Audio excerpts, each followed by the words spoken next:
Good morning. Hello, everyone. Welcome back to the channel. Today, we're diving into the most important news stories of the day from the United States and around the world. So grab a coffee, sit back, and let's get started with today's top headlines. From the United States, beginning with post-holiday news, Thanksgiving travel chaos has finally subsided, with 95% of stranded passengers now reaching their destinations. Airlines have resumed full schedules after the GPS spoofing attack, but are facing billions in compensation claims. The Department of Justice has unsealed indictments against 6 Russian intelligence officers allegedly responsible for the navigation system attacks. In economic developments, Black Friday has officially become the most successful shopping period in U.S. history, with combined online and in-store spending reaching $98 billion. Small businesses reported particularly strong gains, with neighborhood stores seeing 25% higher sales than last year. However, cybersecurity firms are reporting a dramatic spike in identity theft cases stemming from the shopping frenzy. Turning to political news, Congress has passed the National AI Safety Act with overwhelming bipartisan support. The legislation establishes mandatory safety testing for advanced artificial intelligence systems and creates a new regulatory body under the Department of Commerce. Tech companies will have 18 months to comply with the new safety standards for their most powerful AI models. In environmental news, California's devastating Silverado fire is now 95% contained after firefighters made significant progress during this week's rainfall. The state has announced a $10 billion reconstruction package for affected communities, while insurance companies are calling it the second costliest wildfire in state history after the 2018 Camp Fire.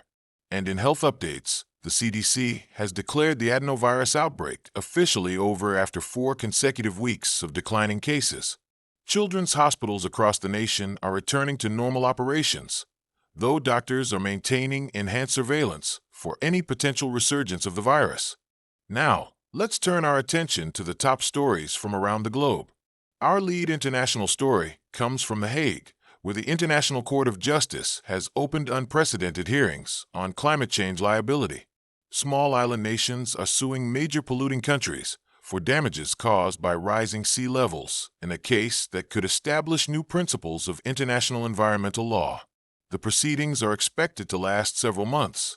In Europe, NATO has completed its emergency cyber defense exercises, with officials declaring the alliance's digital readiness significantly enhanced.